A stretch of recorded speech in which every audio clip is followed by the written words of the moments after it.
So I don't know if this was said last week or not, but that newly relit stained glass cross really looks fantastic, does it not?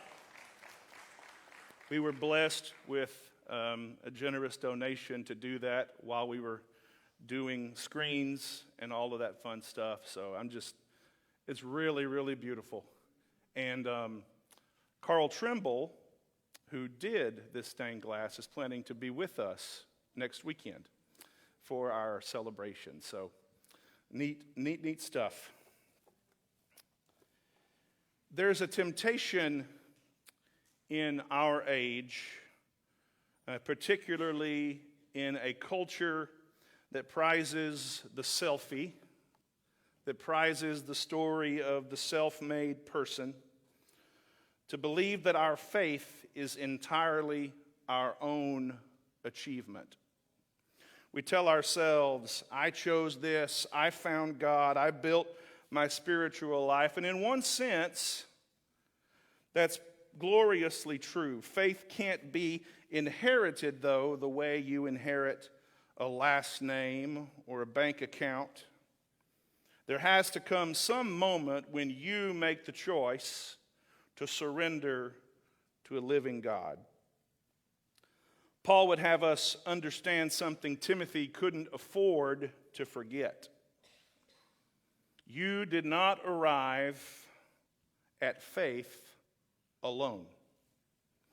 You were brought here, you were carried, you were pointed, you were walked, you were prayed, you were guided, you were led by people who loved God before you ever heard his name. The great 20th century theologian Karl Barth was asked one time, "Why do you believe?" His answer, "Because my mother told me." There's power in that. And the writer of Hebrews would add something even more staggering to this. Listen to these words from Hebrews 12. Therefore, since we are surrounded by such a great cloud of witnesses, let us throw off everything that hinders and the sin that so easily entangles. And let us run with perseverance the race marked out for us, fixing our eyes on Jesus, the pioneer and perfecter of faith. For the joy set before him, he endured the cross, scorning its shame, and sat down at the right hand of the throne of God. Consider him who endured such opposition from sinners, so that you will not grow weary and lose heart. I want to bring these two texts together because they tell a story that neither of them can tell by themselves. Timothy shows us faith as something that's intimate, something that's inherited, passed from a grandmother's knee to a mother's prayer to a young man's trembling hands.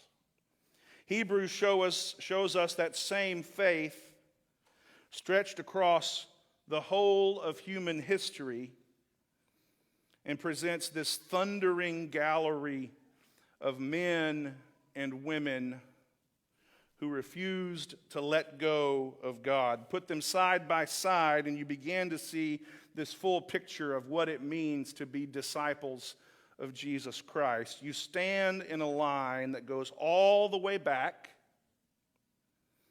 and that line is still watching you run right now. I feel very privileged to have dug deeply into Glenwood's history over the last 5 years. As a matter of fact, 2 weeks from today will be 5 years that we have been at Glenwood. I think about anniversaries a lot.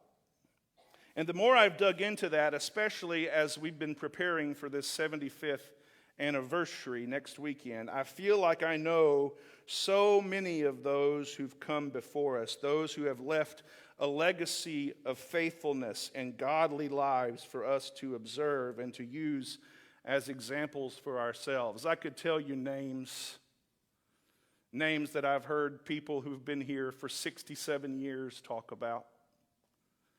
Names of people whose grandchildren I went to ACU with only to find out that they line the halls of fame of faith of this place. We'll talk about a lot of those names next weekend. You probably have names of your own family and circles of influence that you think about who form your cloud of witnesses that have impacted your life along the way. You may have come in here and said, wow, that's a pretty lectern. I've never seen that before. This is the original lectern dating back to 1912 from the old West Irwin church building. It was from this pulpit in 1949 that Austin Seibert, Charlie Seibert's dad, said, church, we're going to start a new congregation way over on the south side of Tyler where there's nothing. I just love that kind of history because something like this connects us to that long line of faith to help make the place we call Glenwood today so special. Everywhere I've ever been in ministry in my life, and even growing up, I've been very lucky to be in places where we've celebrated really significant anniversaries. I'm going to talk about one of those in a moment from my childhood. But my very first ministry job was in Arlington, Texas, and in 2007 we celebrated that church's 100th anniversary. Fred Craddock, the great dean of preaching, preached in our pulpit that Sunday. I got to lead worship for Fred Craddock. It was a very, very special day. I remember going back home to Paris in 2019 for our church's 150th anniversary. That church in Paris goes all the way back to 1858. Even in Little Gilmer, Texas, in 2018, we celebrated that church's 125th anniversary. And now we celebrate Glenwood's 75th. As I've spent time digging through all of this history, I found myself reminiscing on my own childhood church experience. One thing is very clear. The tapestry of my childhood and my upbringing is woven with giants in the faith. The faces that line the walls of the Hall of Fame of faith in my own life are inevitably people who helped to shape and nurture me in my upbringing at the Lamar Avenue Church of Christ in Paris, Texas. One of my earliest church memories comes from when I was about 3 years old. In 1985, our church hosted a homecoming and a huge reunion. I think we have a picture. Yeah, I would try to tell you where I am, but I don't have my glasses. And I don't remember. That in itself was a significant event. But there's a visual, there's an image that's engraved in my mind of something especially significant on that day in July of 1985. The previous 8 preachers from that church, dating back to about 1928, all came back on that day. They came back to this room. We called the front of the auditorium the Starship Enterprise. Had the captain's chairs behind that gargantuan yacht of a podium. Then there's me in Bible class. I remember Bible class teachers. Go to the next one. They can probably tell by the cuteness factor. And here's a picture of those preachers. Ingrained in my mind's eye. Not for his own accomplishments, but Paul writes this letter to Timothy not to tout his own story. He's in prison. The end is near. He knows it. He writes to Timothy, his son in the faith, his protege, the young man whom he has poured years of his life into, and he begins by giving thanks for other people. He gives thanks for a grandmother named Lois and a mother named Eunice. Listen to these words again in verse 3. 2 Timothy chapter 1. I thank God, whom I serve as my ancestors did, with a clear conscience, as night and day I constantly remember you in my prayers. Recalling your tears, I long to see you so that I may be filled with joy. I'm reminded of your sincere faith, which first lived in your grandmother Lois and in your mother Eunice, and I am persuaded now lives in you also. Paul's in prison. He's cold, probably. He's lonely, certainly. And what does he write? He doesn't write a treatise. He doesn't write a defense. He writes a letter to a young man, and it begins the way good letters begin, with gratitude. He doesn't say, I'm reminded of your degree. I'm reminded of your accomplishments. I'm reminded of your 5-year plan. He says, I'm reminded of your faith. A faith that first lived in your grandmother and your mother, and now I am persuaded it's a living faith that I see in you. 3 generations, nobody famous. You won't find them on a stained glass window. Lois doesn't get her own chapter. Eunice doesn't get a verse to herself. But here they are, mentioned in the same breath as Paul the Apostle, because of what they handed down at the kitchen table,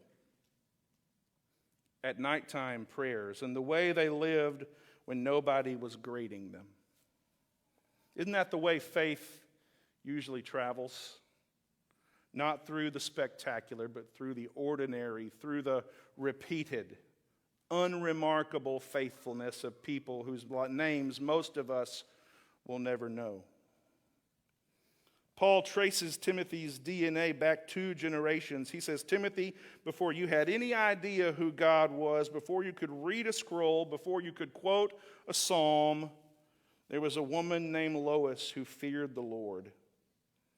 And she raised a daughter named Eunice who carried that same sincere faith. And when you were small, before you could choose anything, they were already praying over you, already shaping you, filling the air you breathed with the fragrance of devotion. Paul doesn't just say faith, he says sincere faith. It's literally the word anupokritos, which means without hypocrisy. One of only a few times that word is used. Without a mask. What Lois and Eunice had was not performance religion. It wasn't the kind of faith you put on for Sabbath and take off at sundown. It was woven into their everyday lives. Timothy absorbed it not through a single moment in time, but over years. Through 10,000 ordinary moments, the way his grandmother bowed her head over a meal, or the way his mother's voice changed when she spoke of God, or it was the way scriptures were alive in that household as opposed to something that was just merely respected. He understands, Paul does, this dynamic. He begins with, I thank my God whom I serve as my ancestors did. Paul, the one who was once the persecutor of the church, still connects his faith to a lineage. He sees himself not as a spiritual orphan, as somebody who invented his own religion on the Damascus Road, but as someone who was brought back to the faith that his ancestors had carried. The Damascus Road was a redirection, not a creation from nothing, because God had been working in Paul's story long before Paul understood what that story was about. This is what some theologians call prevenient grace. The grace that comes before. The grace that was already at work in someone's life, in your life, through people who loved you and loved God before you were capable of doing either. Not everybody has a Lois. Not everybody has a Eunice. Some of you came to faith despite your upbringing, not because of it. And God's grace is more than sufficient for that too. But for those who did have someone, a grandmother who prayed over you, a Sunday school teacher who planted a seed, a friend whose faith was so real it made you hungry, Paul invites you to stop this morning and give thanks, because sincere faith rarely starts with you. It was something that was lent to you first. Now, if you've been around me any amount of time, you know I can connect just about anything to the book of Hebrews. But this didn't need much help. Hebrews zooms the lens all the way out. Hebrews chapter 11, the great chapter we sometimes call the Hall of Fame of Faith, is one of the most remarkable passages in all of Scripture. It's a long, deliberate roll call of men and women who trusted in God in circumstances that offered no visible reason to do so. Just think of the names: Abel, Enoch, Noah, Abraham, Sarah, Isaac, Jacob, Joseph, Moses, Rahab, Gideon, Samson, David, the prophets, name after name after name after name. And the hinge comes in the very first word of chapter 12. Therefore, because of everything I've told you about Abel and Abraham and Moses and the rest, here's what follows for you. Because they lived as they lived, you are now surrounded. Since we are surrounded by such a great cloud of witnesses, let us throw off everything that hinders, the sin that so easily entangles, and let us run with perseverance the race marked out for us, fixing our eyes on Jesus, the pioneer and perfecter of our faith. The Hebrew preacher conjures up all of these athletic images. He sees the Christian life as if you're looking down on the great Roman Colosseum. Every seat in the stadium is filled with the men and women of Hebrews 11. They've already run their part of the race. They've already passed the baton, and now, right now, as you run, they are your crowd, surrounding you as you run. It's not merely poetic decoration. The word witnesses here carries the weight of testimony, even of martyrdom. They're not passive spectators. They're not there just to get their limoncello in the seventh inning and watch. They're witnesses in the legal sense, people whose lives constitute evidence. Their presence in the stands is itself a kind of argument. Every lap you take, you're running past the testimony of Abel's offering and Abraham's obedience and Moses' costly choice to suffer with his people rather than enjoy the pleasures of Egypt. Their stories say it's possible. The road is hard. We don't see the finish line, but we ran anyway, and now you need to run.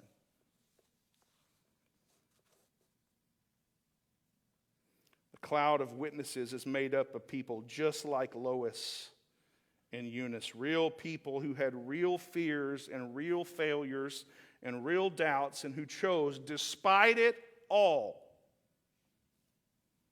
to trust God. The grandmother who prayed over Timothy is not so different from the unnamed women of Hebrews 11 who received back their dead raised to life again. Their faith is the same faith. That God is the same God. The line is unbroken. Timothy's Lois is in that crowd, and if you have been given the gift of a faithful ancestor, be it a blood relative or mentor or brother or sister in Christ, so is your Lois in that crowd. These two texts create a profound sense of privilege, but also of weight. The privilege is this: you are not by yourself. You are not alone. When the race feels long and your legs ache and you can't see the finish line, you are not running in an empty stadium. You're surrounded. The witnesses are not indifferent to your struggle. They know what it costs because they've already paid it. And the God who sustained them is the same God who sustains you today. But there's also a weight here, too. Because every generation that has carried the faith has done so not merely for their own sake, but for the sake of those who come after. Lois did not know she was raising a grandmother who would raise the companion of the Apostle Paul. She just prayed over Eunice faithfully. Eunice did not know she was raising a man whose name would be written in the New Testament. She just kept the faith alive in her household day after day. Neither of them could see how far the river they fed would eventually run. We can't see it either. The young person watching your life right now, watching whether you stay or quit, whether you grieve with hope or whether you grieve with despair, whether you open your Bible as hard on Mondays as well as the triumphant Sundays, they're being shaped by what they see. You may become someone's Lois. You may become someone's Eunice. You may become, for some young Timothy in your orbit, the thread that connects them to the great cloud of witnesses that has gone before. Hebrew writer doesn't just point to the cloud and say, "Isn't that great? Isn't that nice?" No, he says, throw off the weight and run. The witnesses are motivation, but they demand a response. Their testimony is a gift, but gifts must be received, opened, and passed on. This Christian faith is not a new thing. It's not a product of the modern world or a personal philosophy you assembled from your preferences. It's a living thing that has been handed across millennia from generation to generation through men and women who were often afraid and often tired, but they kept putting one foot in front of the other and running anyway. You received it from someone. Even if no human being handed it to you, even if you came to faith utterly alone in a moment of crisis, you received it from the apostles whose letters you read, from martyrs whose blood made the church stubborn enough to survive, from saints who copied the scriptures by hand, and the reformers and the restorers who translated them into language ordinary people could read and speak. From generations of people like Abel who brought his offering and trusted that God saw it too. And now it's in your hands. Paul's prayer over Timothy is a prayer for all of us. I am persuaded that the faith which lived in those who came before you lives in you also. It's not just sentiment. That is a declaration. The same Spirit who animated Lois now animates you. The same grace that sustained Abraham on the mountain now sustains you in your ordinary life. The same God who heard Eunice's prayers hears yours. When my mind gets going down the road of history and my church upbringing, scores of faces like the picture in that Bible class of cute young little me are a constant slideshow in my mind. I think of the people who taught me to pray before I could read the words on the page. Nobody wrote a book about them. They just were there. Tuesday, Wednesday. The faith got handed to me the way you'd hand someone a tool you trust, saying, "Here, this works. I've used it, and you need to use it too." And Paul says to Timothy and to us, I am persuaded that it is in you also. Not I hope it's there, not maybe it's there. Persuaded. Somebody was persuaded about you too. Somebody saw something in you before you saw it in yourself. And they kept showing up, they kept praying, they kept living it out loud and quiet at the same time. The question that these texts leaves sitting in our laps is not, do you have enough faith? It's this. Who's watching you? Who's watching you at the kitchen table? Whose father, grandfather, mother, or grandmother are you? Because somewhere right now there's a Timothy, and the faith that was in Lois and then in Eunice is looking for the next place to live. So you need to run. Run with the weight of their testimony behind you and the hope of the finish line in front of you. Run knowing you are surrounded not by spectators who do not care, but by witnesses who know from costly experience the one who called you is faithful and that he will bring it faithfully to completion. So you need to run because someone ran for you. Let's stand and sing together.